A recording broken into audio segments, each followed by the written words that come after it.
Mari kita sama-sama pujikan pujian ini lagi kan. Kita katakan, ku kan menari Tuhan bagi Engkau.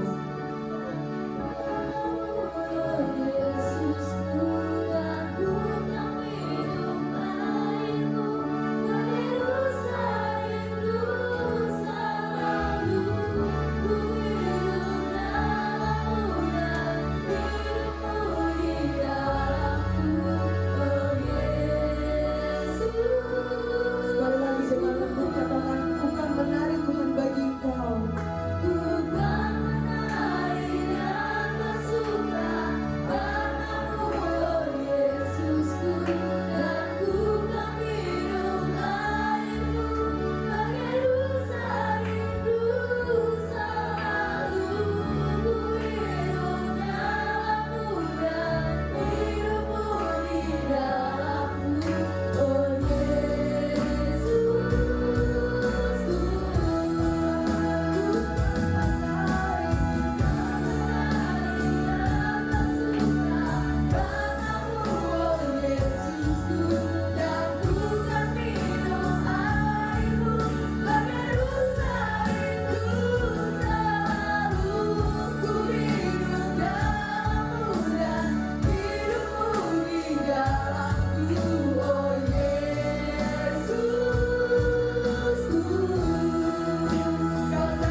Syukur kami ya Tuhan pada pagi hari ini ya Bapa.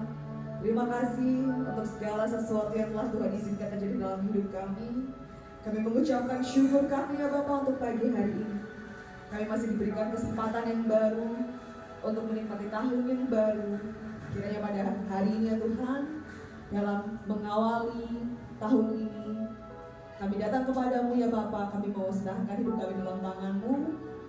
Biarlah Tuhan, kami mau ya Tuhan dalam sepanjang tahun ini Engkau berjalan bersama dengan kami, Engkau berkehendak atas hidup kami.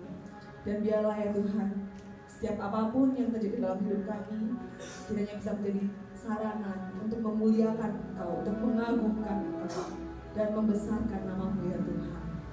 Pagi hari ini ya Tuhan, kami mau bersorak-sorai, kami mau memuji Engkau ya Tuhan. Kiranya biarlah setiap hati kami, tubuh, jiwa, dan roh kami bisa fokuskan kepadamu ya Tuhan, dan biarlah namamu yang diagungkan di tempat ini. Untuk setiap yang percaya, mari kita sama-sama katakan amin. Shalom Bapak Ibu sekalian. Meskipun hawanya agak-agak mendung gitu ya, kayaknya enak banget kok dibuat bobok ini. Tapi biarlah kita mau semangat memuji Tuhan pada pagi hari ini. Kita mau angkat pujian yang berkata bahwa bersyukur kepada Tuhan. Angkat pujian ini.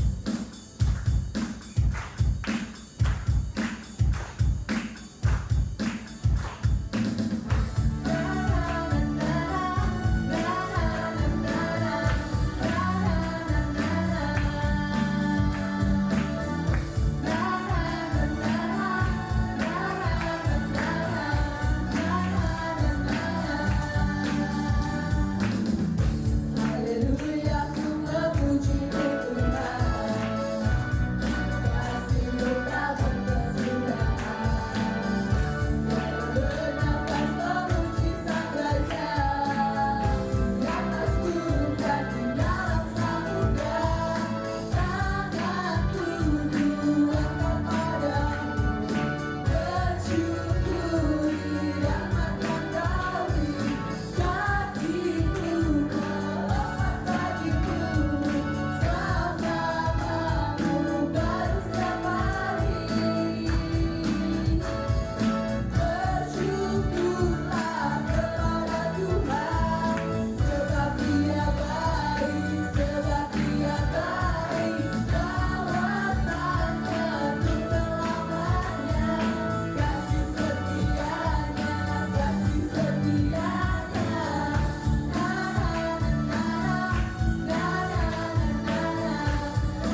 percaya bahwa hidup kita tidak pernah sama sejak kita mengikuti Yesus. Amin. Kita angkat pujian ini bahwa hidup kami tak akan sama Tuhan sejak mengikuti Engkau. Dan kita percaya bahwa Tuhan adalah satu-satunya sumber dari segala yang dalam hidup kita.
Silakan duduk Bapak Ibu sekalian.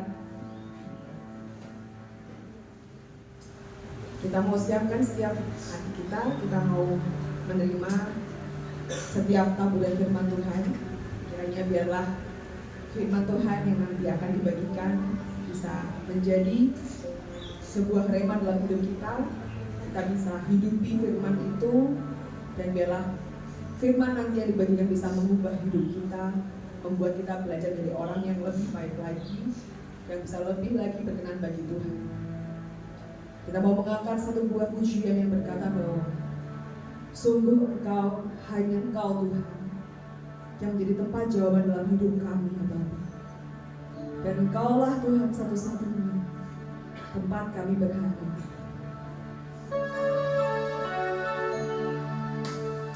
Dan kami percaya Tuhan bahwa berjalan bersama dengan Engkau kami tidak perlu takut ya Tuhan. Berjalan bersamamu kami tidak perlu gentar ya Tuhan.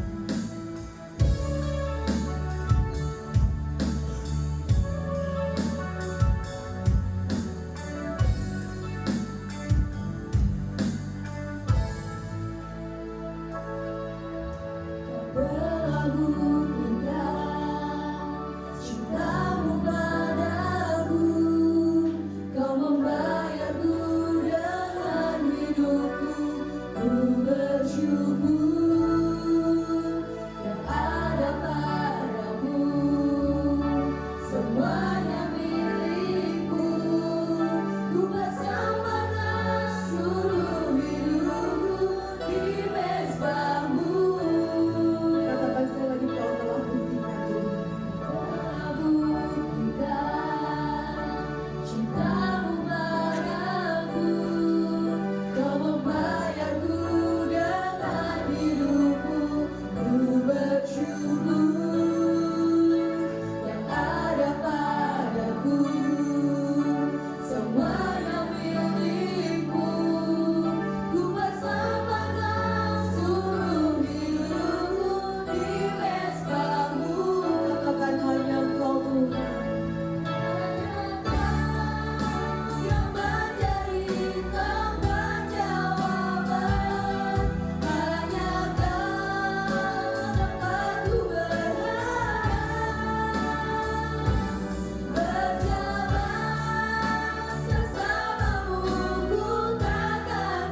betapa besar kasih dan cinta Tuhan dalam hidup kita yang telah terbukti sampai saat ini.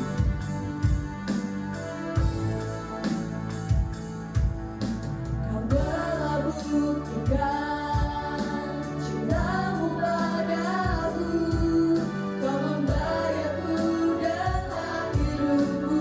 Ku bersyukur yang ada padaku, semuanya milikmu. Ku persembahkan seluruh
Engkau senantiasa menyertai setiap kehidupan kami.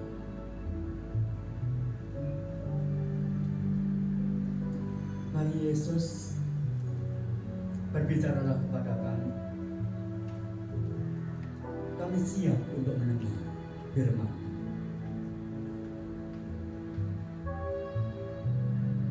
Di tahun yang baru ini, kami rindu mendengar suara-Mu, mendengar apa yang Engkau sampaikan kepada kami, dan apa yang harus kami kerjakan pada tahun 2025 ini. Terima kasih Bapak, terima kasih. Kami bersyukur. Biarlah anugerah-Mu menaungi setiap kami dan perjalanan kami di dalam keluarga, pekerjaan, pelayanan, studi, dan semua yang ada di hadapan kami. Terima kasih Bapak. Kami siap dengan firman-Mu. Biarlah pengurapan-Mu menaungi setiap kami. Di dalam nama Tuhan Yesus Kristus kami berdoa. Haleluya. Amin. Shalom. Selamat tahun baru 2025. Di tahun 2025 ini Tuhan rindu kita semua tidak hanya berpangku tangan, kita semuanya akan masuk dalam rencana Allah. Lalu bagaimana kita bisa masuk dalam rencana Allah, Bapak Ibu Saudara? Saudara yang sudah sering kali dengar firman Tuhan, apakah firman Tuhan itu hidup, bertumbuh, berbuah di dalam kehidupan kita? Karena itu pada pagi hari ini saya mengajak Bapak Ibu Saudara untuk bersama-sama menjadi pribadi yang berdampak. Ayo katakan sama-sama. 2, 3. Menjadi pribadi yang berdampak. Apa itu berdampak? Berdampak itu mempengaruhi. Berdampak itu menjadi berkat. Berdampak itu hidup kita kemudian menjadi teladan bagi orang lain. Menjadi pribadi yang berdampak. Kita akan baca dulu Yosua 1 ayat 1 sampai yang ke-9. Yosua 1 ayat yang pertama sampai ayat yang ke-9. Mungkin tulisannya agak sedikit kecil ya, karena ayat 1 sampai ayat 9 dijadikan satu di dalam satu ruangan. Ayat 1 sampai ayat yang ke-9. Sesudah Musa hamba Tuhan yang itu mati, berfirman Tuhan kepada Yosua bin Nun, abdi Musa itu, demikian, hambaku Musa telah mati, sebab itu bersiaplah sekarang, seberangilah sungai Yordan ini, engkau dan seluruh bangsa ini, menuju negeri yang akan kuberikan kepada mereka, kepada orang Israel itu. Setiap tempat yang akan diinjak oleh telapak kakimu, kuberikan kepada kamu, seperti yang telah kujanjikan kepada Musa. Dari padang gurun dan gunung Libanon yang sebelah sana itu sampai ke sungai besar, yakni sungai Efrat, seluruh tanah orang Het, sampai ke laut besar di sebelah matahari terbenam, semuanya itu akan menjadi daerahmu. Seorang pun tidak akan dapat bertahan menghadapi engkau seumur hidupmu. Seperti aku menyertai Musa, demikianlah aku akan menyertai engkau.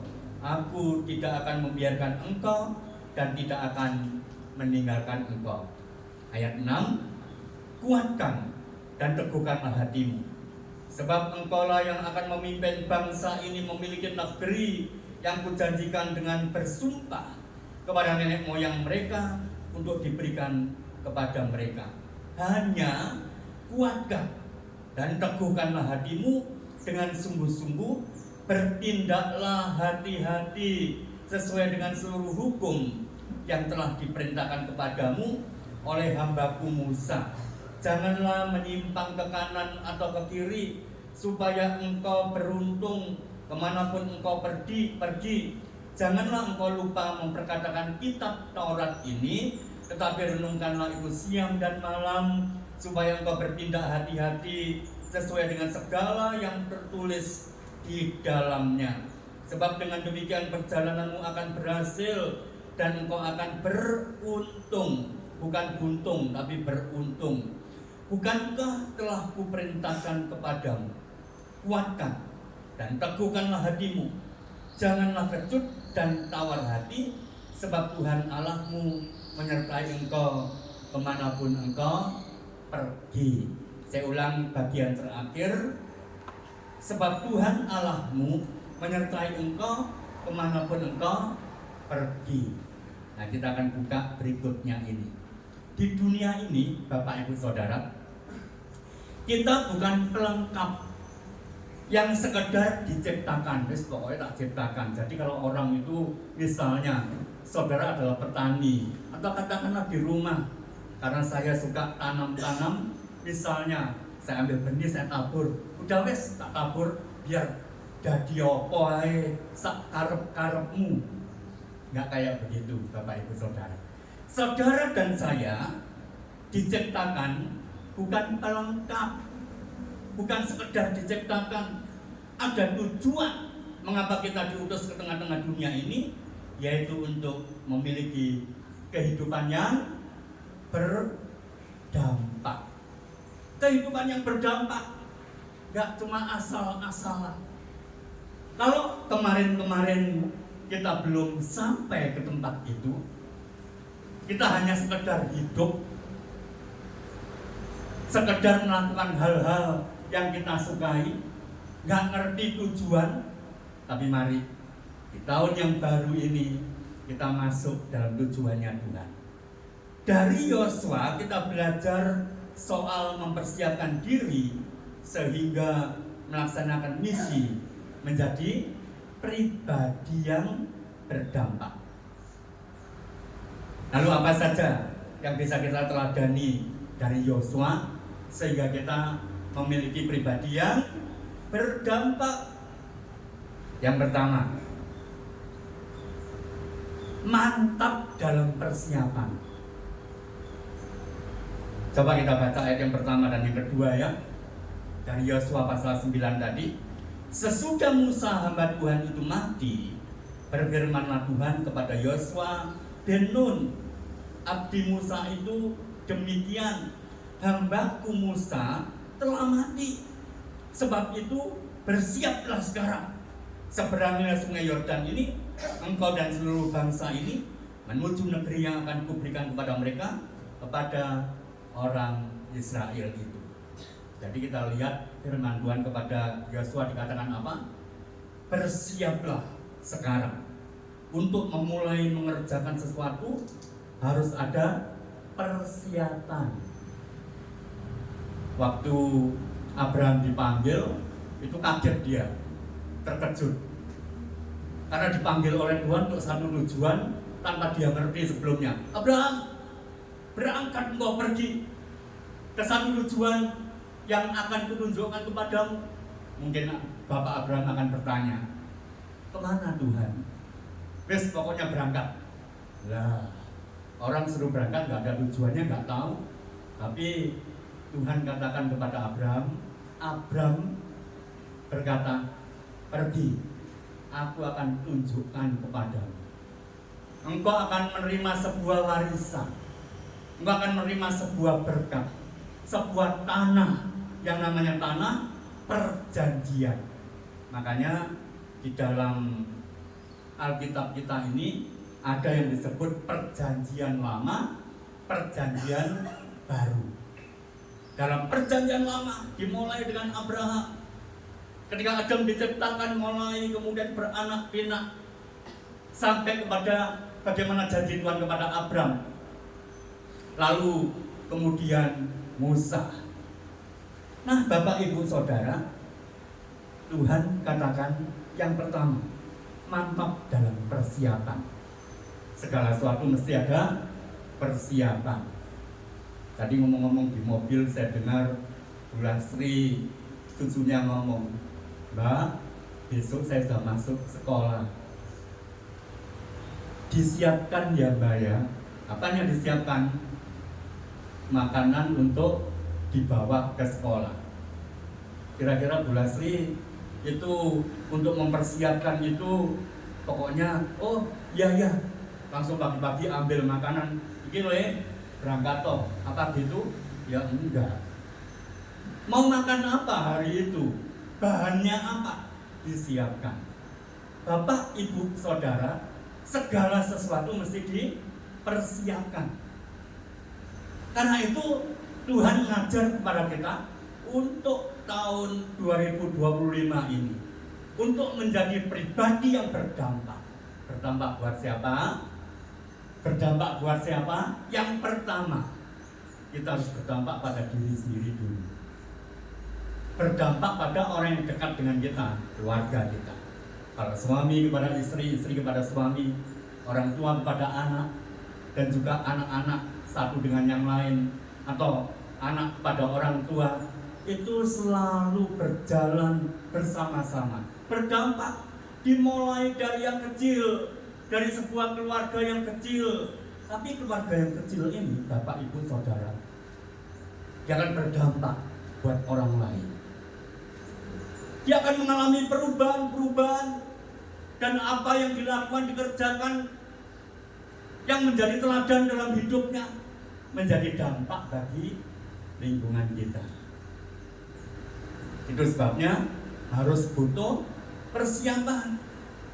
Lalu apa yang harus kita persiapkan? Apa yang harus kita persiapkan? Meningkatkan pengetahuan.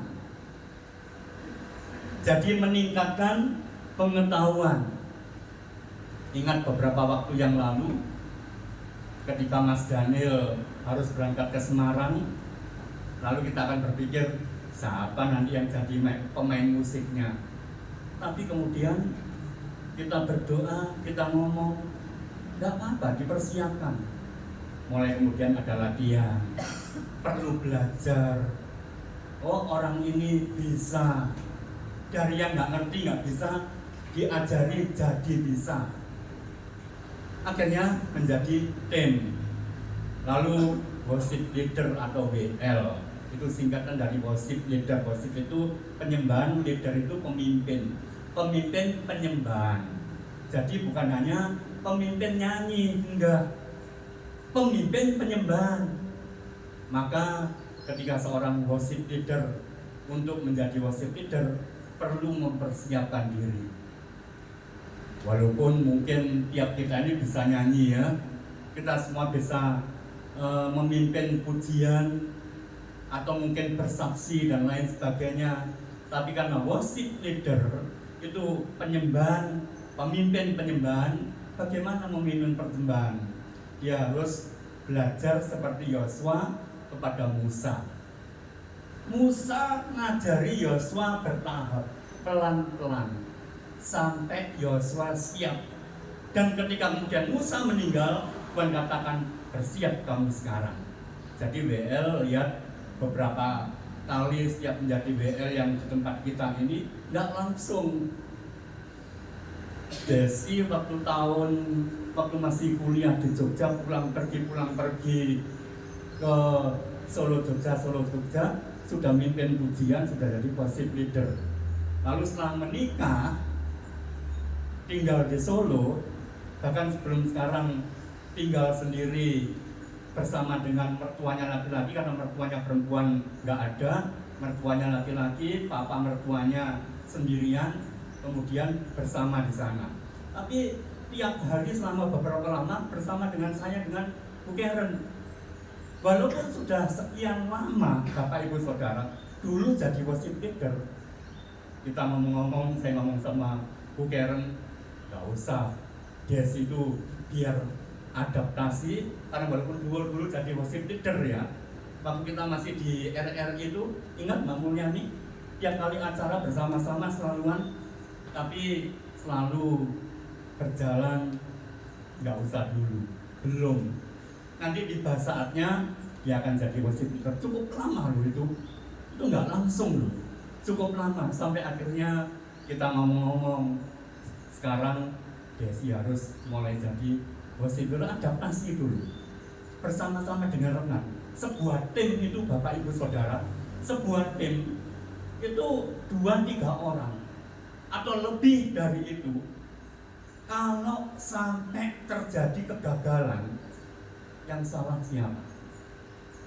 Yang salah siapa? Satu tim, walaupun yang salah satu orang. Karena itu dalam sebuah tim harus saling mendukung, saling mendoakan, sehingga dibutuhkan apa? Adaptasi, kecocokan satu dengan yang lain. Lama-lama orang itu kalau nggak sering kumpul ya, nggak ngerti isi hati masing-masing, itu nggak bisa ngerti hatinya orang lain, sifatnya orang lain. Jadi ketika seseorang untuk masuk dalam sebuah tim dibutuhkan apa? Adaptasi, kecocokan satu dengan yang lain. Yosua dan Musa itu bertahun-tahun mereka saling mengenal, sampai Tuhan melihat suatu saat nanti kalau Musa dipanggil oleh Tuhan kembali ke surga, kembali pada Bapa di surga, Tuhan berkata, Yosua, kamu gantikan Musa. Jadi artinya apa? Mengenali bagaimana cara berkomunikasi, berhubungan dengan Tuhan, bagaimana satu dengan yang lain saling mendukung dan saling mendoakan. Lalu itulah yang terjadi. Jadi beberapa lama waktu bukeran yang lalu saksi, saya tahu waktu Mbak Dari ini di wisuda, dia kumlot, kemudian mendapat peringkat yang tertinggi. Tapi saya selalu ngomong sama Bu Karen, belum waktunya, adaptasi dulu. Karena masuk dalam sebuah tim, kalau sampai dalam sebuah tim ini nggak kerjasama, nanti akan terjadi saling salah menyalahkan. Orang akan berkata, aku lebih pintar, aku lebih hebat, aku lebih lama. Untuk masuk dalam sebuah tim harus saling mendukung. Kalau ada satu yang salah, semua bertanggung jawab dalam kesalahan itu. Jadi kalau dalam sebuah tim terjadi sebuah kesalahan, walaupun kadang-kadang saya nggak ikut campur, nggak ikut rapat, nggak ikut ngomong apa-apa, tapi kalau sampai terjadi sesuatu hal yang tidak sesuai, saya ikut bersalah. Karena saya adalah satu tim bersama dengan saudara dalam pelayanan. Saya nggak ikut rapat, nggak ngerti, tapi kemudian terjadi sebuah kekacauan. Saya bertanggung jawab. Kenapa? Karena kita ini satu tim. Karena itu sebabnya Bapak Ibu Saudara, di dalam sebuah tim itu seperti yang terjadi.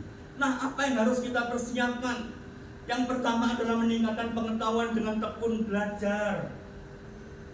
Kalau dalam pelayanan, WL perlu belajar, singer perlu belajar, pemusik perlu belajar, perlu latihan. Dalam pekerjaan sama enggak? Sama Bapak Ibu Saudara. Saya pernah masuk dalam pelayanan di sebuah gereja. Saya nggak perlu sebutkan, mungkin ada yang sudah tahu beberapa. Di gereja yang pada waktu tahun-tahun itu, gereja yang paling besar di Solo. Gereja yang paling besar di Solo. Saya masuk. Jadi apa? Full timer. Ketika saya masuk jadi full timer, apa yang terjadi? Lalu gembala ngomong sama saya, Chris, kamu ngatur tentang doa, pelayanan doa. Begitu disampaikan seperti itu, saya mulai belajar, saya buka Alkitab, saya baca firman Tuhan, saya baca buku-buku doa itu kayak apa ya, bagaimana kita memimpin doa. Lalu kemudian saya belajar dari situ, saya bentuk pasukan doa, ada tim-tim doa, ada pasukan doa untuk doa keliling, ada pasukan doa untuk ada di tempat yang tim doa ini ada di satu ruangan, kita ibadah di sini, itu hanya doa saja. Lalu kemudian dikasih tugas yang lain lagi, kamu harus memimpin, mempersiapkan SOM, School of Ministry, sekolah pelayanan. Oh iya, saya belajar lagi.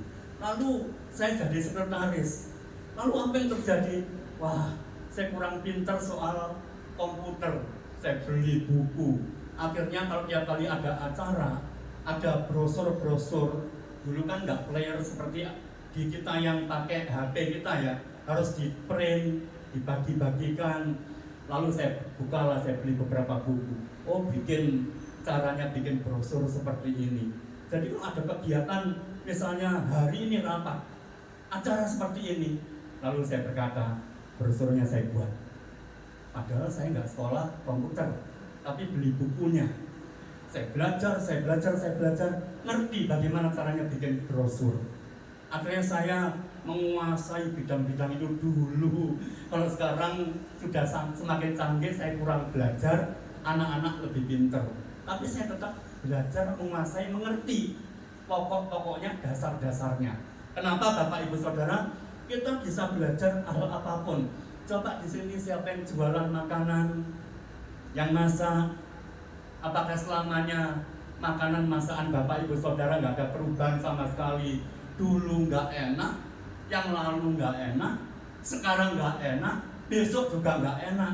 Podoai tetap bersama. Kan Tuhan Yesus tidak berubah dulu, sekarang, sampai selama-lamanya. Bukan seperti itu Bapak Ibu Saudara. Tuhan menghendaki engkau belajar apapun, dalam pengajaran, pendidikan, guru, atau apapun, kita belajar banyak. Dan begitu banyak pekerjaan-pekerjaan yang saya tidak mengerti. Tapi ketika Bapak Ibu Saudara ada di situ, engkau akan belajar. Suatu saat saya ketemu dengan seorang yang akhirnya dia punya banyak taksi. Dulu zamannya taksi nggak seperti sekarang ya. Zamannya dulu kan taksi itu kan dengan mobil sedan, lalu akhirnya mulai bermunculan. Itu zaman dulu. Dan teman saya ini tadinya cuma tukang becak.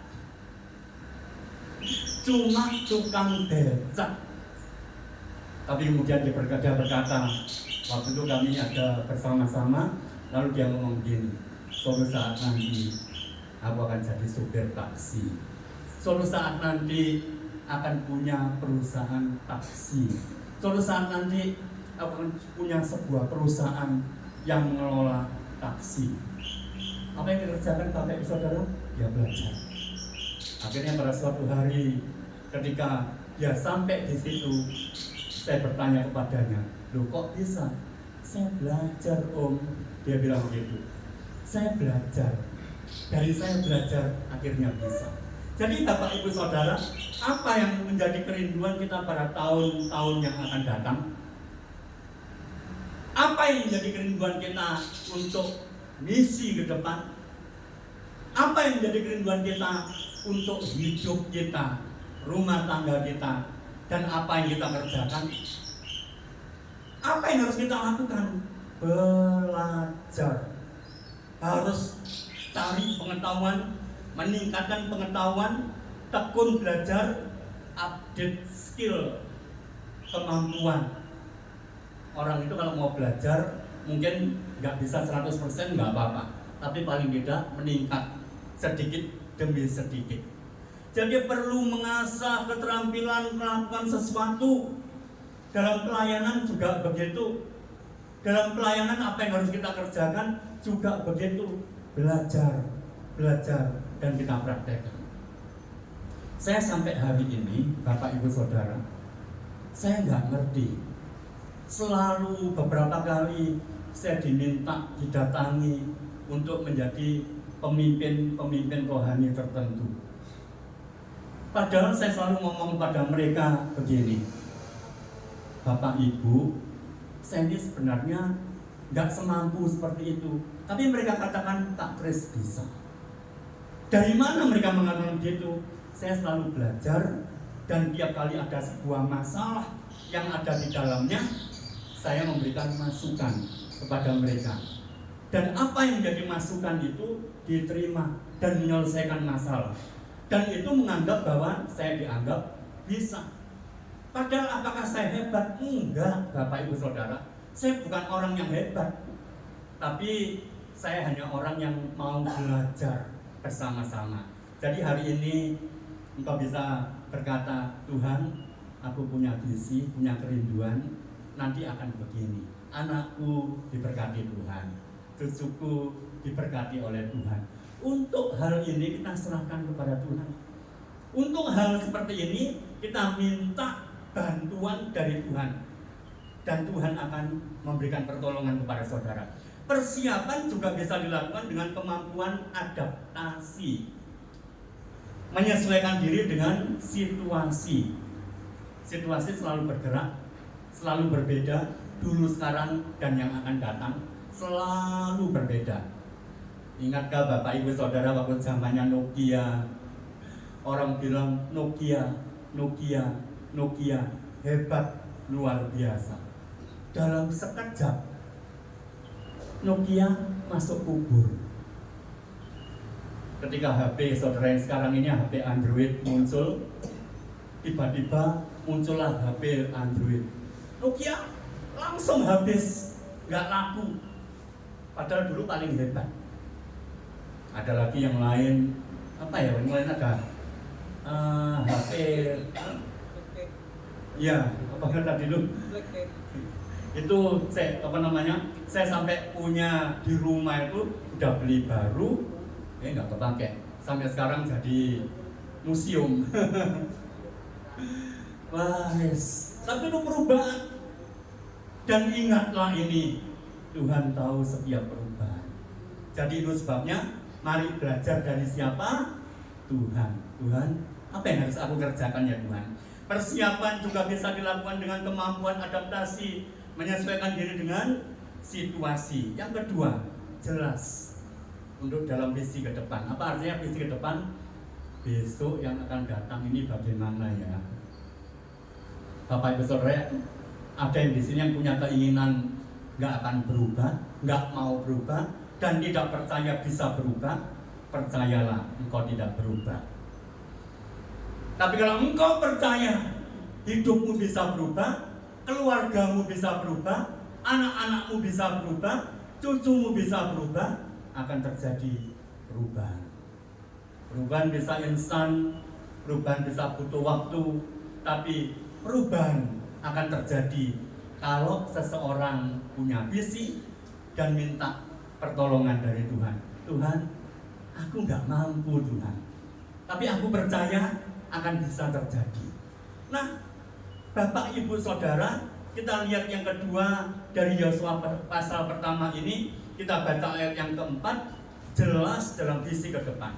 Dari padang gurun dan gunung Libanon yang sebelah sana itu sampai ke sungai besar, yakni sungai Efrat, seluruh tanah orang Het, sampai ke laut besar di sebelah matahari terbenam, semuanya itu akan menjadi daerahmu.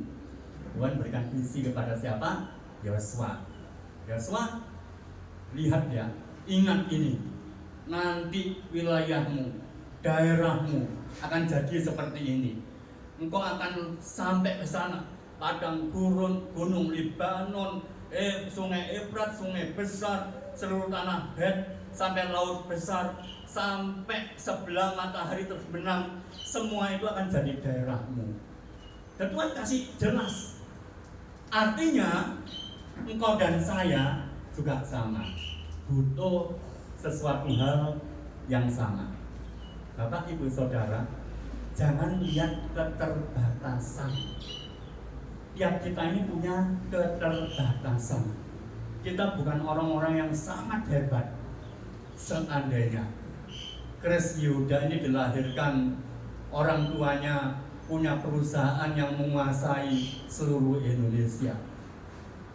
Seandainya punya perusahaan di mana-mana, tinggal ngomong sama papa, "Papa, aku minta mobil jenis ini." Papa akan berkata, "Baik, anakku, aku berikan kepadamu. Tapi ternyata enggak. Saya tidak dilahirkan dalam keluarga seperti ini.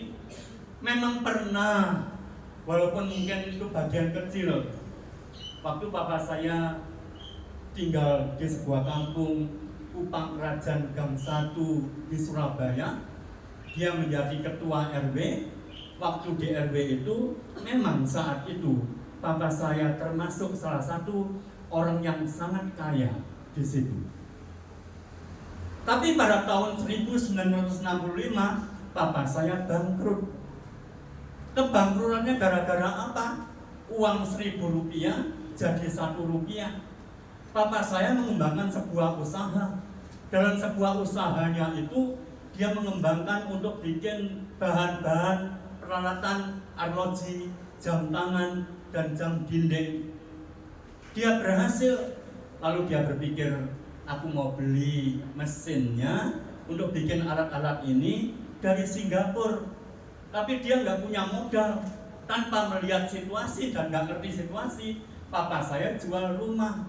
Rumah kami yang sangat besar di Kupang Kerajaan Gang 1 pada waktu itu terjual.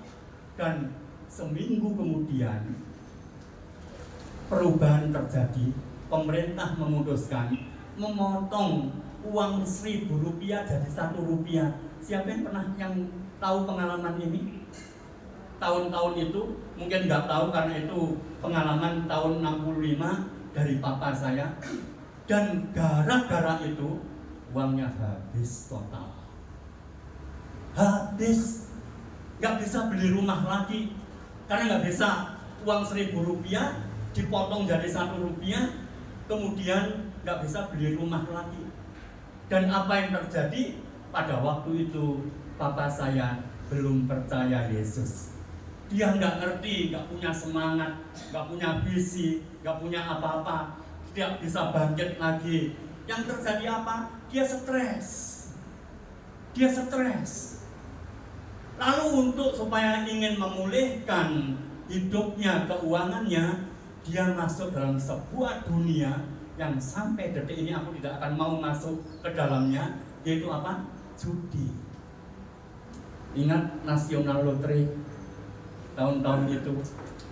Lalu ada beberapa harapan dan lain sebagainya. Di depan rumah saya meja. Ada kursi, belakangnya kursi. Orang-orang jual seperti itu. Salah satunya adalah papa saya.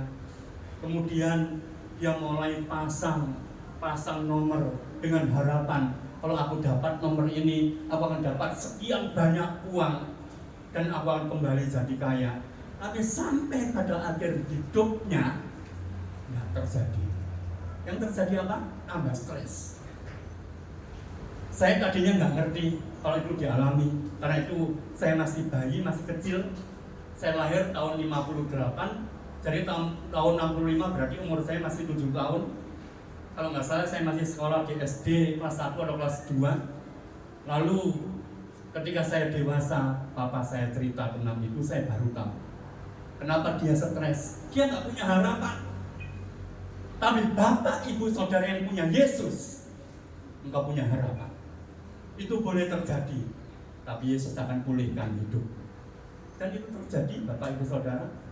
Ketika akhirnya saya orang yang sangat sulit untuk percaya kepada Yesus, lalu Tuhan paksa saya untuk sakit tipes. 2 bulan saya tidur di pembaringan. Biasanya saya selalu pergi-pergi, akhirnya saya nggak tidur di pembaringan. Lalu dibalas saatnya di depan rumah saya nyerong sedikit anak-anak muda latihan vokal grup. Mereka nyanyi, memuji Tuhan. Hati saya dijamah. Saya tiba-tiba punya pengharapan. Saya 2 bulan nggak bisa turun ranjang. Saya turun jalan ke depan. Saya duduk di antara mereka. Saya dengarkan mereka nyanyi. Dan setelah itu pemimpinnya berkata kepada saya, tanggal 23 besok ada Natalan di GPPS Sawan, Surabaya. Dan di situ kemudian saya berkata, iya saya ikut. Dan saya mulai dirubahkan sampai hari ini berubah. Bapak, ibu, saudara, dulu saya juga nggak punya pengharapan. Saya hanya lontang-lantung tiap malam keluar sampai pagi. Jadi seperti anak-anak muda, pergi malam, pulang pagi, pergi siang, pulangnya pagi, jarang ada di rumah. Tapi ketika saya sakit dipaksa tinggal di tempat, saya dengar pujian itu dan saya bertobat. Bapak, Ibu, Saudara, perubahan terjadi dalam kehidupan kita kalau engkau terima Yesus. Kepada Yosua, Tuhan menyatakan visi ke depan dengan jelas soal batas-batas wilayah yang akan menjadi milik pusaka Israel. Jadi engkau juga punya visi yang jelas. Besok akan jadi begini, aku akan begini, anakku akan begini. Itu visi, itu hidupi, datang kepada Tuhan, katakan kepada Tuhan, Tuhan, kalau lihat ini, kalau apa yang ku alami, yang ku hadapi sepertinya tidak mungkin, tapi aku percaya aku tidak mungkin, tapi bagi Tuhan tidak ada yang tidak mungkin. Jadi bersiaplah. Jika kita mau berdampak, visi dari Tuhan harus jelas kita tangkap.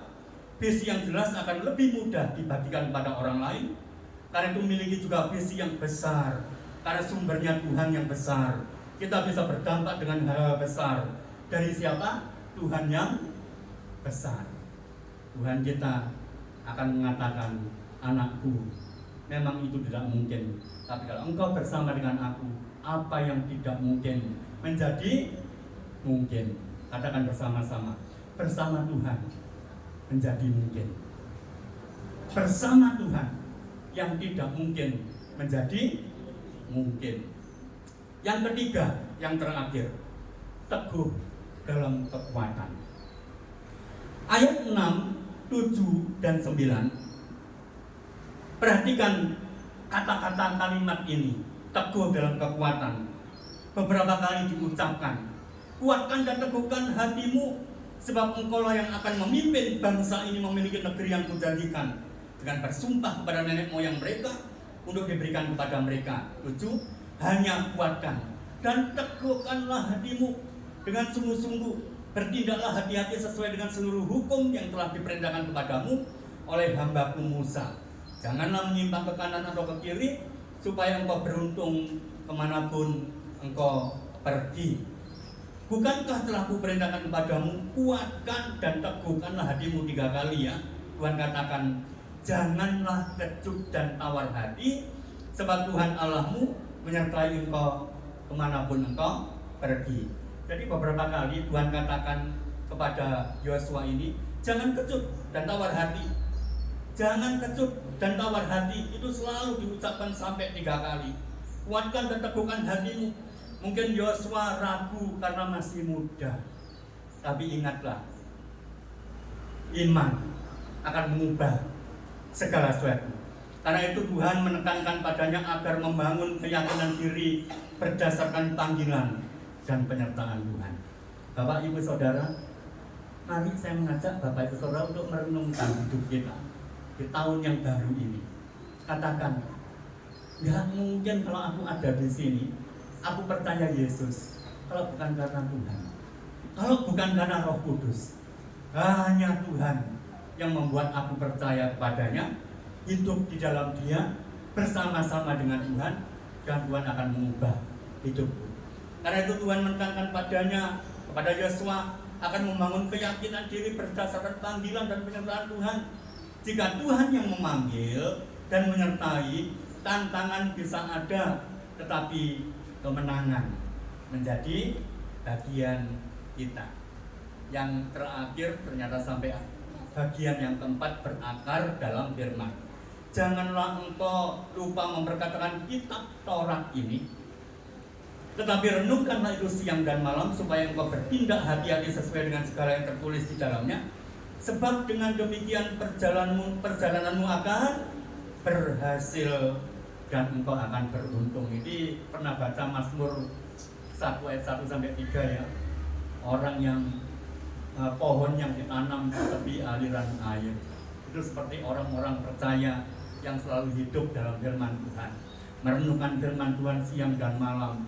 Dia akan hidup dan diberkati. Apa yang dikerjakan akan berhasil. Yosua diminta oleh Tuhan menjadikan firman Tuhan sebagai dasar hidup pribadi dan bangsanya. Lalu apa dan bagaimana proses yang harus dilalui? Yang pertama, merenungkan firman Tuhan. Proses menyerap firman Tuhan dengan mempelajari, dibaca berulang-ulang, mencari maknanya dengan tekun dan bertanggung jawab. Lalu yang kedua, bertindak dengan seksama, hati-hati, sesuai prinsip yang didapatkan dalam perenungan firman Tuhan. Lalu hasilnya apa? Perjalanan yang berhasil dan kehidupan yang beruntung.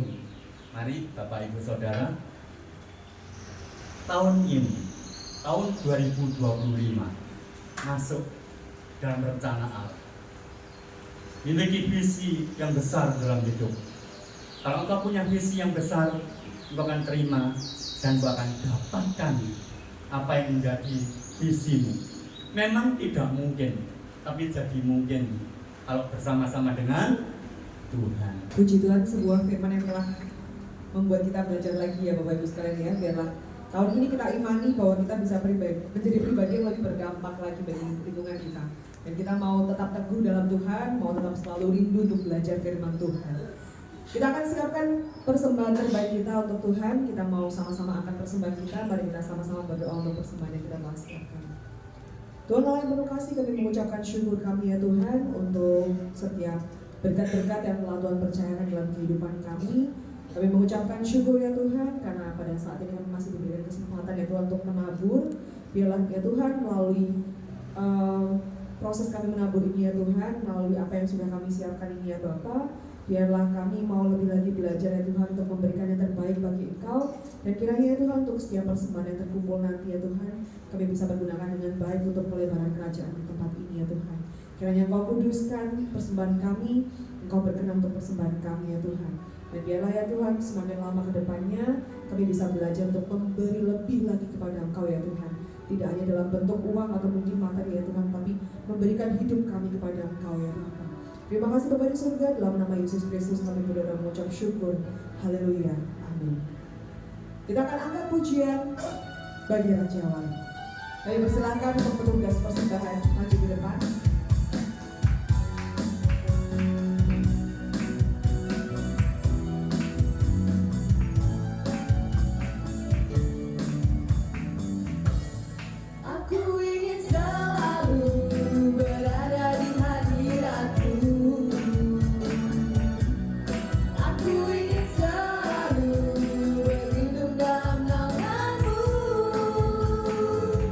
Di bawah telapak sayap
Kita mau angkat pujian yang berkata bahwa Tuhan sungguh Engkaulah alasan kami hidup ya Bapa. Dan biarlah hidup kami Tuhan sampai selama-lamanya hanya untuk Engkau dan memuliakan nama-Mu saja Tuhan.